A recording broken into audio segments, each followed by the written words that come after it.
beneath the glitter of Parisian chandeliers, where laughter floated with champagne and silk rustled like secrets, another perfume filled the air, sweet, smoky, and forbidden. It was the scent of the poppy, the flower that promised dreams and delivered dependence. In the salons of the Belle Époque, beauty became a drug, and perfume a silent confession. Artists, aristocrats, and courtesans alike surrendered to its invisible embrace, mistaking intoxication for inspiration. This is the story of a city that perfumed its vices, of addiction disguised as elegance, when the poppy bloomed, not in fields, but in the hearts of Parisian high society.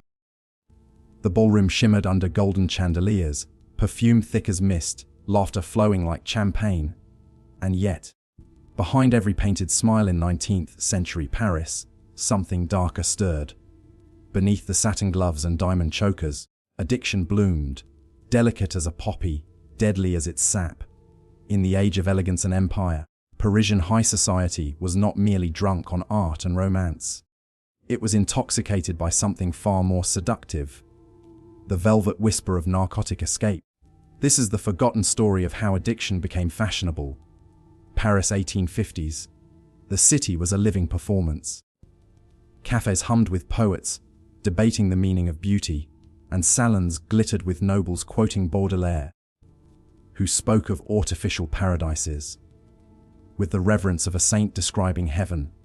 It was a time when to be decadent was to be divine, and nothing embodied that decadence more than the new, exotic elixirs, tinctures, tonics, and perfumes infused with opium, morphine, and laudanum in elegant powder rooms. Women anointed their wrists with poppy-based perfumes that shimmered with promise, a scent said to calm the nerves and stir the imagination. Doctors prescribed these same potions to ease headaches, soothe hysteria, or steady the female temperament. Yet what began as a cure quietly became a craving. The addiction didn't creep into Parisian society from the shadows. It waltzed in under chandeliers, dressed in glass vials and crystal flakons. Artists, duchesses, and diplomats alike chased its dreamlike haze, believing themselves enlightened, even as they slowly drifted into its fragrant trap. By the 1870s, the city that once worshipped reason now flirted with ruin. Painters found inspiration in hallucinations. Actresses swore by drops of serenity before stepping onto the stage. And aristocrats discussed dosages with the same passion they reserved for wine vintages. Addiction had become an accessory, as stylish as a lace fan, as desirable as a forbidden kiss. But the beauty of the poppy came at a cost. The same perfumes that promised relief from melancholy began hollowing out their wearers from within. Behind the laughter of the salons, a quiet despair grew. Paris was becoming addicted not just to drugs, but to the illusion of control. The late 19th century was Paris at its most intoxicating. Gaslight shimmered across cobblestone streets. Opera houses glowed like cathedrals of sin, and the air was laced with perfume, not just of roses and violets, but of poppy and opium. Addiction didn't arrive as a menace. It arrived as luxury, sealed in tiny crystal bottles, wrapped in gold filigree. Pharmacies on Rue Saint-Honore displayed elixirs of vitality, beside beauty creams and scented oils. The same shop that sold soap for the body also sold serenity for the mind. A lady could buy eau d'opium to ease her nerves or essence morphine to brighten her mood, all under the soft approval of Parisian doctors who called these potions modern miracles. Society adored them. In salons, women whispered about their poppy drops as casually as they discussed fashion trends. "It helps me dream," said one duchess. "It makes me think," claimed another. Morphine injections were the newest accessory, a silent indulgence hidden beneath silk sleeves. Perfume bottles became talismans of sophistication and secrecy, their contents not merely fragrance but freedom from boredom, grief, or the crushing expectations of the era. And nowhere was this decadence more visible than in the glittering gatherings of Paris's artistic elite. Writers, poets, and painters turned these drugs into muses. Baudelaire called it the key to inner paradise. Verlaine used it to calm his storms, and artists like Gustave Moreau painted visions born of narcotic dreams. Women with glassy eyes and serpentine smiles, ethereal and unreal. The cafes of Montmartre became temples of intoxication. Here art and addiction intertwined. The air was smoky, the talk philosophical, and the laughter tinged with delirium. Painters came to see colors that did not exist. Writers came to feel what cannot be described. Morphine and laudanum loosened the mind's boundaries, and in a city obsessed with innovation, that looseness felt like progress. But beneath the glitter, cracks began to show. Servants whispered about their mistresses fainting mid-ball. Artists disappeared into weeks-long trances. Doctors quietly noted a rise in nervous disorders among women of leisure and melancholia among poets. Yet the upper class called it simply the artistic temperament. The addiction was invisible because it was beautiful. Even the language surrounding it was perfumed. Soothing drops, velvet dreams, poppy sleep. In a culture obsessed with appearances, destruction had to dress elegantly.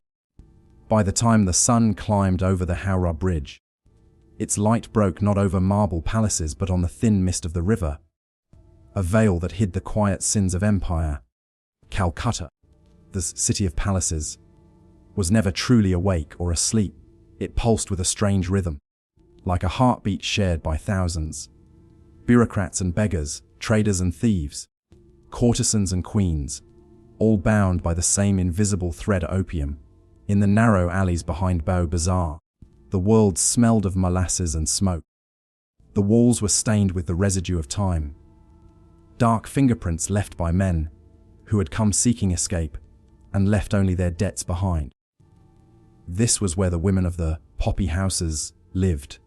They were not courtesans in the Parisian sense, nor were they slaves. They were something in between. Women who sang softly to mask the cries of withdrawal, who wore jasmine in their hair to hide the bitter scent of the drug that paid for it. Their clients came from every corner of empire. Sailors from the docks, Bengali clerks dreaming of English respectability, Scottish traders who claimed to hate the country yet never left it. Among these women was Meherun, once a silk merchant's daughter, now the quiet keeper of a secret trade. She didn't smoke, didn't drink, didn't laugh much. But she kept ledgers, neat, meticulous, and dangerous. Every coin that passed through the dens was marked. Every name, every bribe, every disappearance. Her little book was the real history of empire. Not the victories carved into monuments, but the transactions written in blood and powder. At night, she met with Ashley in the back room of the riverside den. The two women shared no friendship in the ordinary sense, only an understanding, born from the knowledge that they survived in a world designed to erase them. They will remember the men who sold it, Meherun once whispered, but never the women who carried it. Asha had smiled faintly, her eyes clouded with smoke. Then let's make sure they never forget. The opium trade in British India was not just an economy, it was theatre. Every actor played a part: the English officer in crisp linen suits, the Bengali intermediary translating lies into ledgers, the Chinese trader negotiating with a smile, the Indian woman behind the curtain, arranging deals that would never bear her name. Outside, the streets glittered with horse-drawn carriages and the steady hum of progress. Inside, the dens breathed with the pulse of decay. The British elite who lived in the grand quarters of Charing He often spoke of moral duty, of bringing civilization to the East. Yet behind their mahogany doors, their wives sipped opium, infused tonics prescribed for nerves and melancholy. The same drug that enslaved China now lulled the boredom of English gentlewomen in Calcutta drawing rooms. Even in the governor's palace, servants whispered of a certain lady, pale, fragile, and always half dreaming, whose laughter turned strange after sunset. They called her the White Widow, for she moved like a ghost through corridors scented with rosewater and laudanum. And while the empire toasted its glory in brandy and cigars, it was women like Meheran and Asha who kept its true machinery running, unseen, unpaid, and unacknowledged. One night, as the rains began, a heavy, endless curtain of water that blurred the city's lights, Meheran looked out over the flooded streets. She saw reflections of fire on the water, torches from the ships loading at the docks.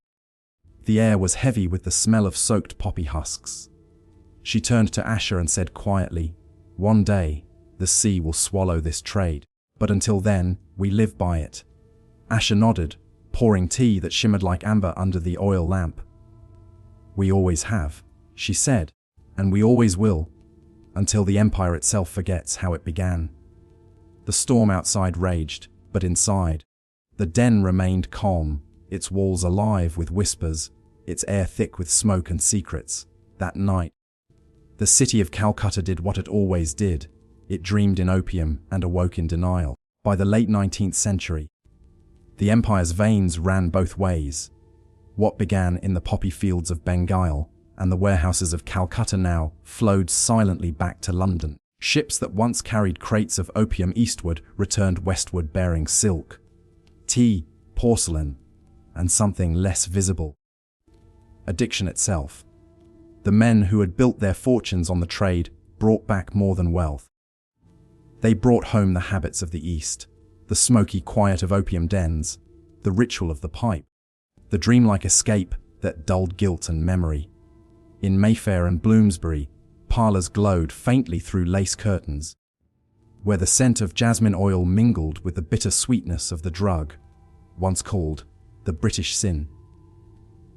And among those drawn into its embrace were not only men of commerce but women of breeding.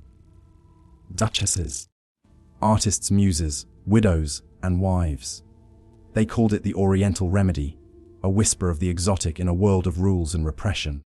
One such woman was Lady Beatrice Armitage, wife of a retired East India Company officer. Her husband, once stationed in Bengal, had returned with a limp, a cough, and a small carved ivory box that never left his side. Inside it was the brown resin that had bought him everything: his estate, his servants, his wife's jewels. At first, Beatrice used it as he did, in small doses, dissolved in sherry to calm her nerves. But soon she found herself waiting for the hour he left the house, to unlock the box and lose herself in its perfume. The world beyond her drawing room, the endless social teas, the polite hypocrisy, the quiet suffocation of womanhood, began to feel intolerably sharp. Opium softened it all. In her haze, she dreamed of faraway rivers and voices speaking in languages she did not understand.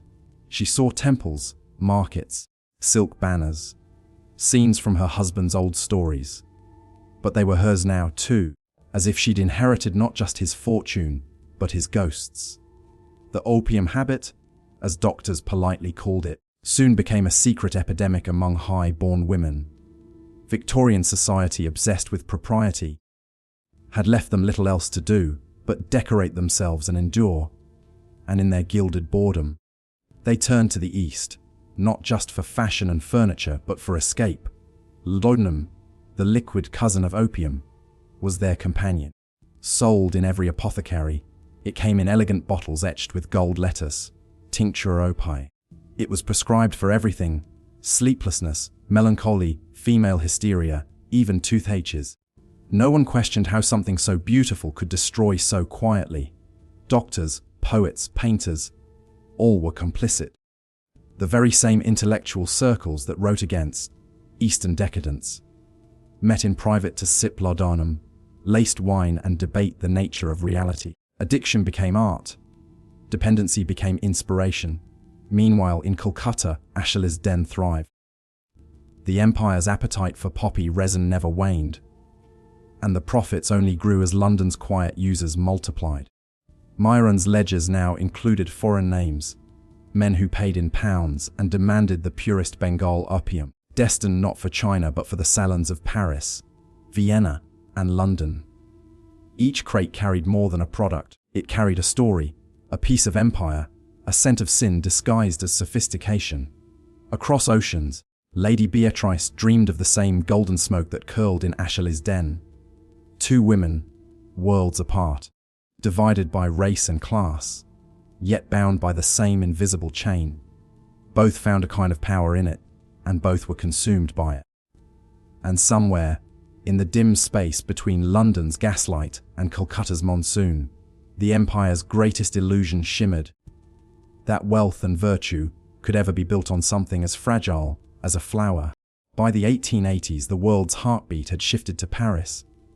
If London was the empire's brain, rational, cold, mechanical, then Paris was its pulse, sensual and restless, throbbing with art, smoke, and scandal.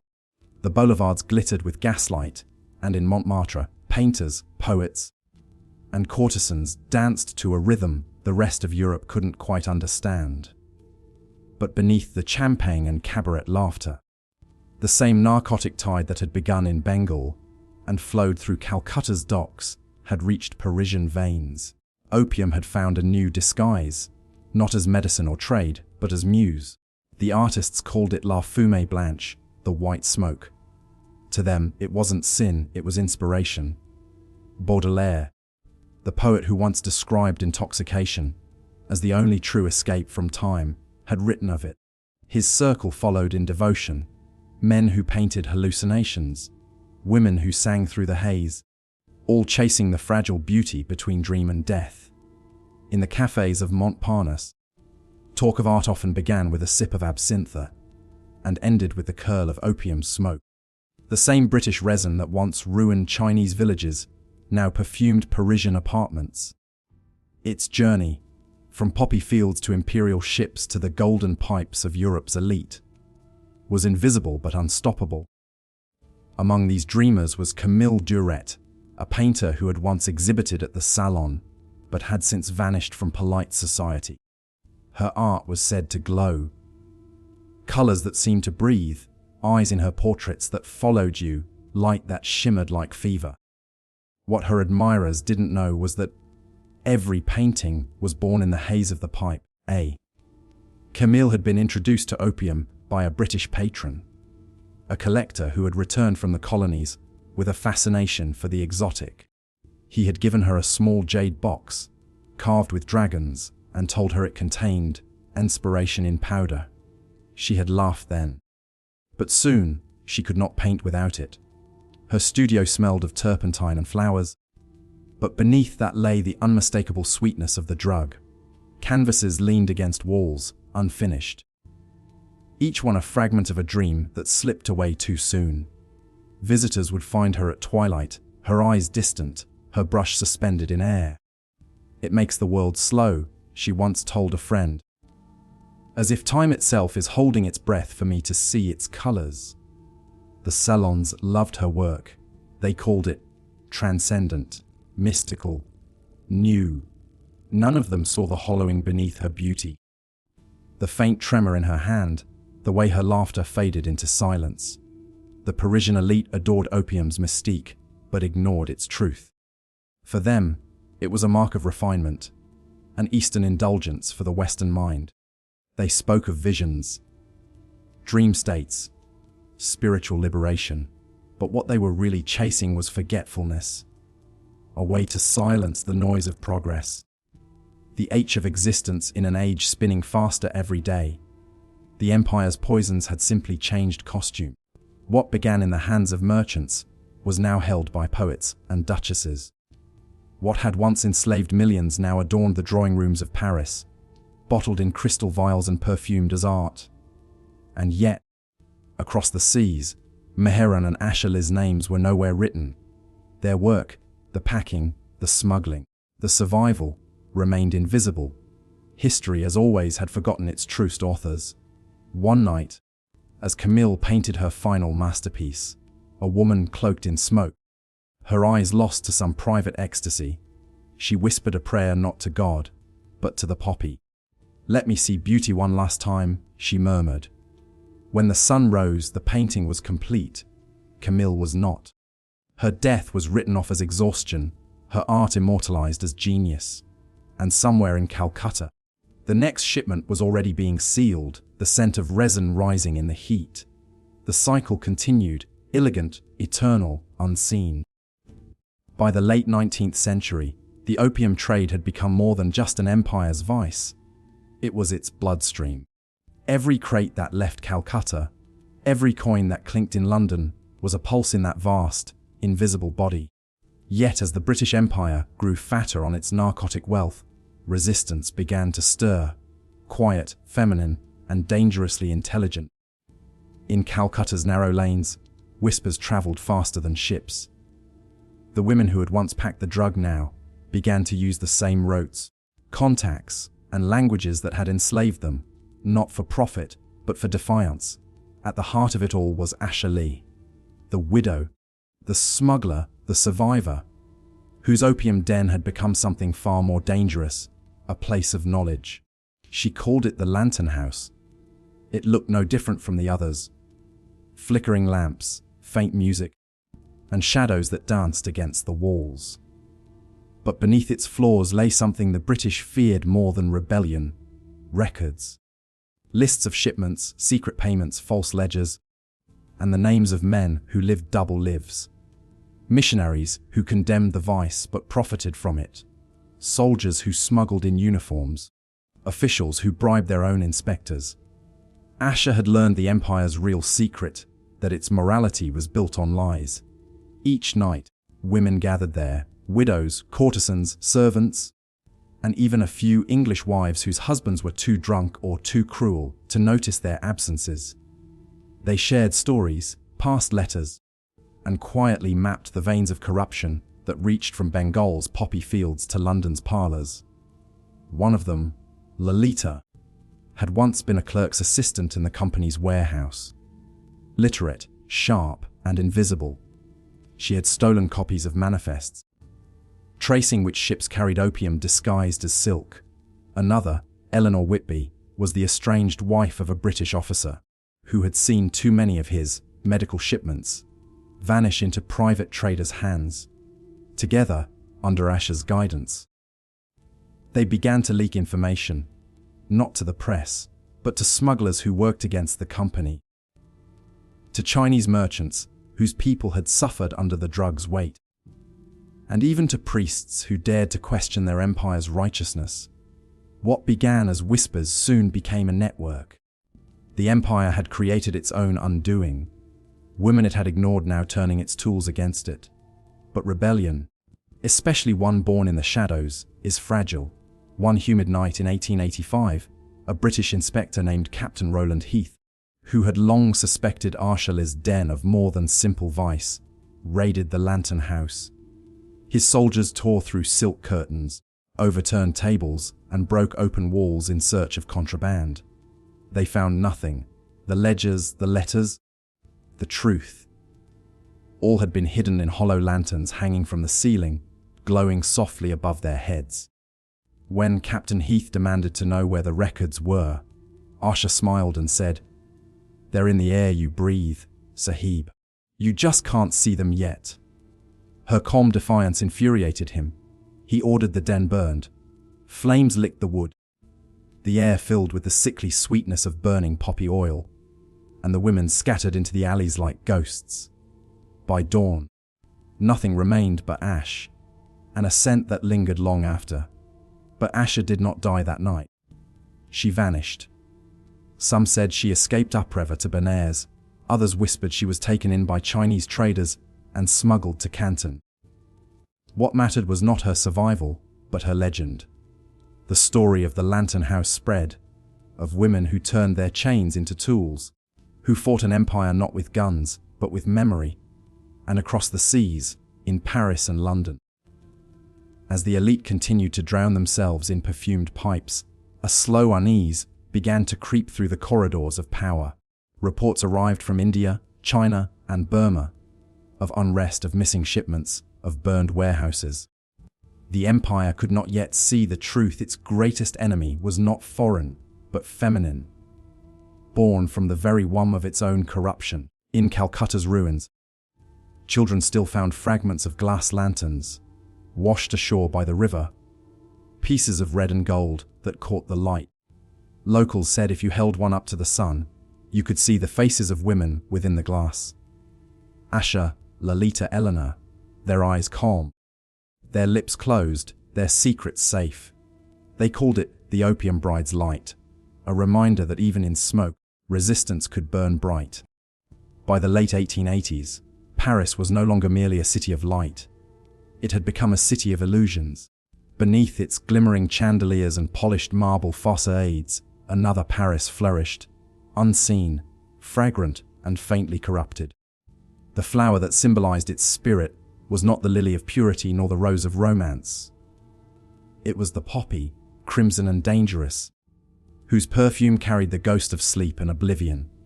Perfume had always been Paris's proudest art, the language of luxury, seduction, and secrecy. But as the century waned, something had shifted. Scents grew darker, heavier, narcotic. Fashionable women no longer desired the simple sweetness of violets or lavender. They wanted something exotic, forbidden, a fragrance that hinted at faraway lands and forbidden pleasures. And so perfumers, ever obedient to appetite, began their quiet experiments. In dim workshops along Rue de la Paix and Boulevard Haussmann, they mixed oils of jasmine and benzoin, resin from Siam, and tinctures drawn from the dried tears of the opium poppy. The air of their laboratories was intoxicating, a cloud of sweetness tinged with danger. The perfumers knew what they were crafting was not merely scent, but sensation, invisible luxury, the illusion of ecstasy itself. Soon, the parlors of the rich began to smell different. At soirees hosted by duchesses and courtesans alike, the perfume that floated through the air no longer evoked flowers, it evoked dreams. Its trace clung to velvet drapes and to the throats of women in pearls. Guests whispered of it long after leaving, unsure whether the scent had faded or remained, haunting their minds like a memory. One journalist in Le Figaro called it the perfume that thinks. Another wrote, "Paris smells of fever and opium. The city sleeps standing up." In salons lit by 1,000 candles, conversation slowed. Voices softened, laughter turned languid. The scent mingled with the smoke of Turkish pipes, with the green mist of absinthe, and with the sighs of a generation tired of restraint. The poppy had found its new soil, not in the fields of Asia, but in the powdered hearts of Parisian high society. Even art began to reflect this fragrance. Painters sought to capture the haze of addiction in their work. Women with heavy eyelids, their beauty blurred by intoxication. Writers spoke of perfumed dreams and the narcotic hour of love. In their pages, desire and destruction shared the same bed. Yet behind this poetry, something darker was taking root. The women who first adopted the poppy perfume as fashion soon found themselves enslaved to its comfort. Some began taking small doses of laudanum at night to calm the nervous, a respectable euphemism whispered between friends. Others turned to morphine, administered discreetly by fashionable doctors who claimed it improved complexion and sleep. The perfumed mask had fused with the flesh beneath it. In private diaries, the truth emerged. One countess wrote in 1895, "The scent of the poppy follows me. I feel it in my dreams, a warm cloud that kisses the soul and then leaves me cold." At balls, women fainted not from tight corsets, but from the narcotic cocktails they carried within their veins. Men, too, were not immune. Some gentlemen laced their cigars with opium resin, enjoying what they called the Eastern calm. Others simply fell under the charm of women whose perfume promised the same oblivion. Parisian pharmacies began to sell poppy elixirs in ornate bottles labeled as tonics for exhaustion. Doctors prescribed them liberally. After all, who would suspect poison when it smelled like roses and amber? The city was blooming in decadence. Perfume, the symbol of refinement, had turned into the carrier of corruption. And no one could say precisely when the shift occurred, when the art of scent crossed into the art of escape. As midnight settled over the boulevards, the carriages still rattled, the music still played, and from the open windows of Parisian mansions drifted that same faint, haunting aroma. a perfume that spoke not of love or luxury, but of longing for something that could never truly satisfy. The poppy's perfume had done its work. It had bewitched a civilization that mistook intoxication for inspiration. And beneath the laughter, beneath the silk, Paris had begun to sleep, softly, sweetly, and dangerously, under the spell of its own creation. By the dawn of the 1890s, Paris had become a dream painted in smoke. The city that once celebrated intellect and innovation was now intoxicated by sensation. Artists, writers, and poets, the self-proclaimed visionaries of the Belle Époque, gathered in dim cafes and perfumed salons, chasing illusions under the influence of the poppy's invisible spell. For them, addiction was not shameful, it was artistic. They believed that to see the world truly, one must first blur it, soften its edges, perfume its pain. At Montmartre's Chat Noir, where the gaslights flickered like dying stars, poets recited verses heavy with fragrance and fever. They spoke of love as sleep, of perfume as philosophy, of oblivion as liberation. The air inside the cabaret smelled of absinthe, tobacco, and that peculiar sweetness, the scent of the poppy that clung to their clothes and words alike. Painters followed the same path. They abandoned realism for reverie, creating visions drenched in color and delirium. In cramped studios along Rue Lepic, canvases bloomed with strange women, pale, languid, eyes half closed as if dreaming. The model's beauty was no longer innocent, it was narcotic. The perfume of her hair seemed to rise from the paint itself. Among them, Henri de Toulouse. Lautrec painted the world as he saw it through the hazy dancers with aching smiles, drinkers lost in thought, courtesans resting between fantasies. He mixed not just paints but powders, scenting his studio with perfume to inspire movement. As he called it, it was whispered that the scent he preferred, an ambered, opium-laced concoction, was strong enough to make visitors dizzy after a few minutes. Writers joined in the worship of the poppy.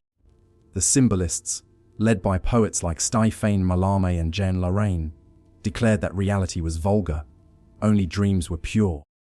They called perfume the language of the soul. To them, a scent could evoke emotion better than any word. Perfume, wrote Mallarmé, is the sigh of the invisible. They were obsessed with creating beauty that dissolved boundaries. Between life and death, pleasure and pain, waking and sleep, opium, morphine, and poppy tinctures became their bridges to that other world. In that shimmering twilight between inspiration and destruction, they felt closest to genius. But the cost was high. Many of them began to wither quietly. They wrote more slowly, painted less precisely, slept longer and longer. Some disappeared into sanitariums, others into silence. Their decline was elegant, even romanticized. The public adored their fragility. It fit the mythology of the suffering artist, that great art required self-destruction, that beauty was born only from decay. Paris itself seemed to echo this belief. Theatres performed tragedies where heroines died in perfumed beds. Novels ended with morphine, soaked goodbyes, and fashion embraced the image of the delicate invalid. Pale skin, heavy eyes, and a faint scent of something too sweet. The perfume of addiction had become the signature of genius. Even in photography, early portraits captured this aesthetic.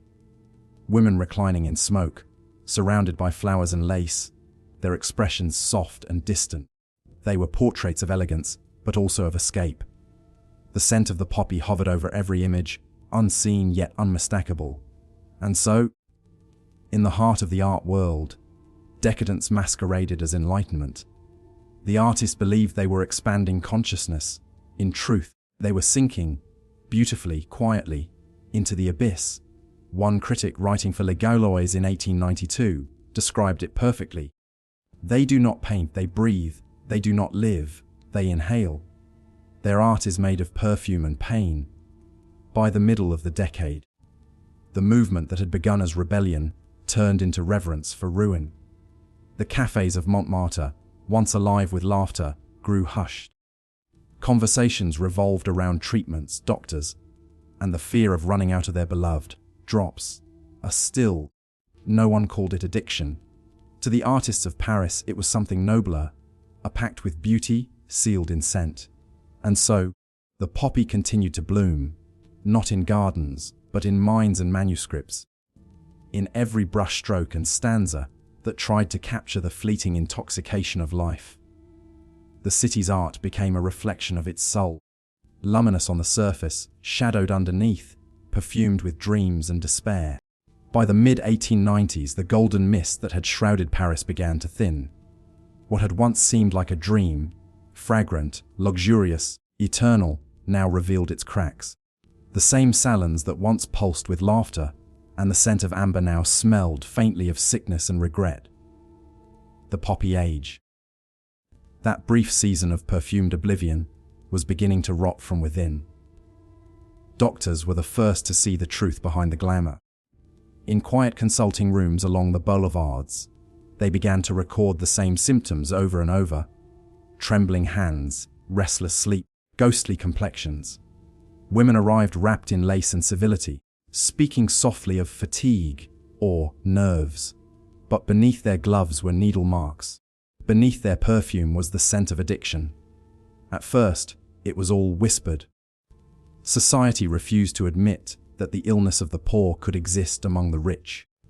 Morphine and laudanum had been called tonics, restoratives, elixirs for the mind. But when duchesses began collapsing at galas and actresses slurred through performances, the mask began to crumble. Paris, that expert of disguise, was forced to look at its reflection, and it did not like what it saw. Journalists took up the scandal eagerly. Le Petit Journal printed stories of the poppy women, ladies of high birth who spent their nights in perfumed delirium. Le Temps warned of a new epidemic among the fashionable, la fièvre des fleurs, the fever of flowers. Illustrations showed elegant women surrounded by opium smoke, their beauty dissolving into shadow. It was the first time the word addiction was whispered in polite company. Perfumers, sensing danger, began to retreat from their own creations. The great houses, Guerlain, Hubigant, Lubin, quietly reformulated their most sensual scents, stripping away the dark, resinous notes that had once been their pride. Oriental fragrances, once a mark of sophistication, became suspect. Advertisements changed tone, promising purity, freshness, and innocence instead of mystery and seduction. But the ghosts of those old perfumes lingered in the city's air. You could still smell them in the folds of velvet gowns, in the hallways of old theatres, in the letters left unsent in writing desks. It was as if Paris itself could not quite wash away the scent of its own sin. Meanwhile, the government began to act. In 1896, new laws restricted the sale of opium tinctures and morphine. Pharmacies that had once displayed ornate bottles of laudanum now hid them behind the counter. Prescriptions became necessary.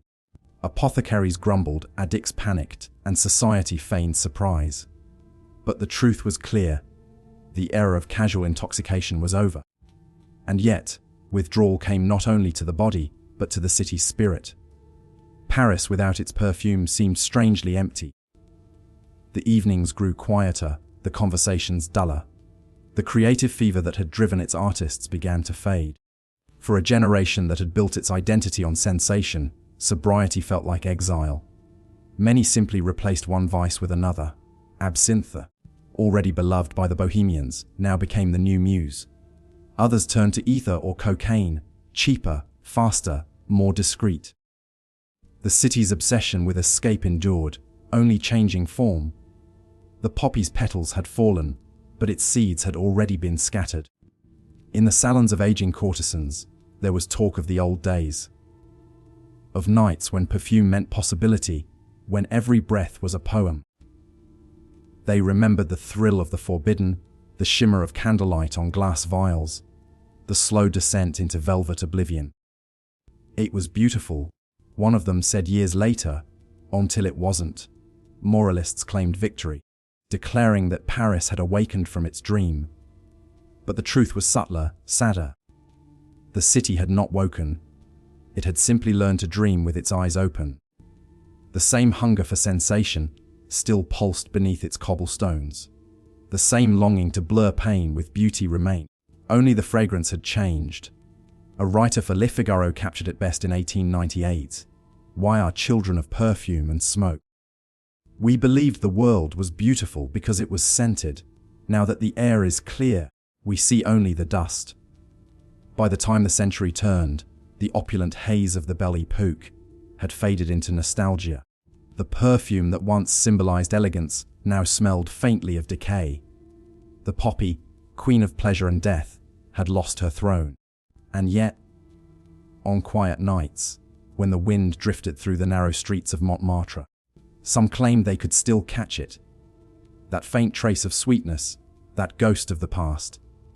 A perfume without a bottle. A scent without a name. The last breath of a city that once believed it could scent its way to paradise. The century turned, and Paris awoke to a new dawn. Electric lights replaced gas lamps, new machines filled the streets, and the city once again reinvented itself, as it always did. Yet beneath this glittering modern surface, a faint trace of something older lingered. The scent of the poppy, that ghostly fragrance of desire and decay, had not entirely vanished. It had simply gone underground, woven into the fabric of memory, of art, of perfume itself. The great perfumers of the early 1900s pretended to begin anew. They spoke of cleanliness, of purity, of flowers untouched by the East. They gave their creations innocent names: Fleur de Lis, Muguet Blanc, or Air du Printemps. But behind the lavender and lilac, traces of something darker still lingered. A shadow note, soft and narcotic, that called back to the 1880s. The poppy refused to die. Even in fashion, its ghost persisted.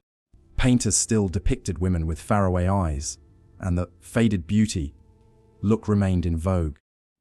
The fascination with fragility, that delicate balance between ecstasy and exhaustion, continued to haunt Paris. It was as though the entire city had internalized its old addiction, transforming it from a physical craving into a cultural aesthetic.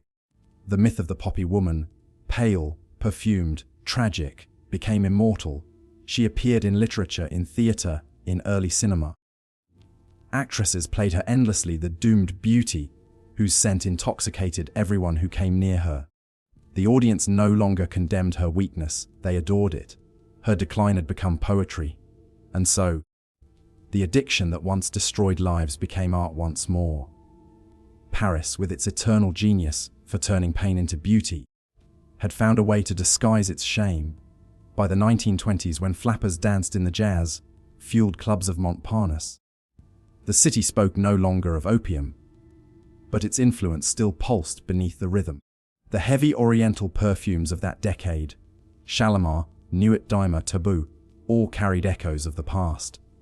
Their notes of amber, incense, and smoke were the poppy's descendants, dressed in modern bottles. To the untrained nose, they smelled like glamour. To history, they smelled like remembrance. The addiction that once claimed a generation's body had now claimed its soul.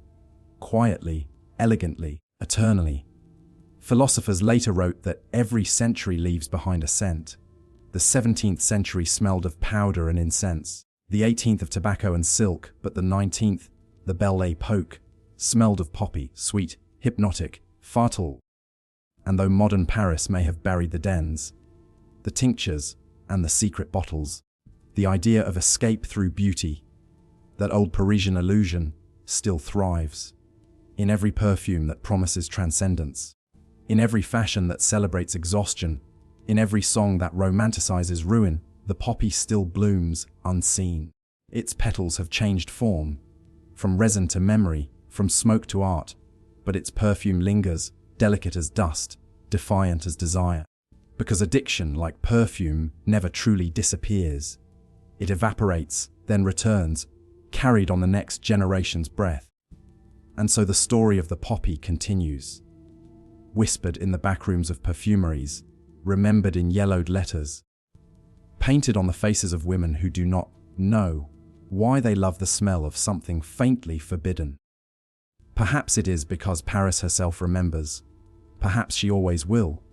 For beneath her bridges and boulevards, beneath her music and light, there is still the faintest trace of that intoxicating bloom, the perfume that promised paradise and left behind only longing.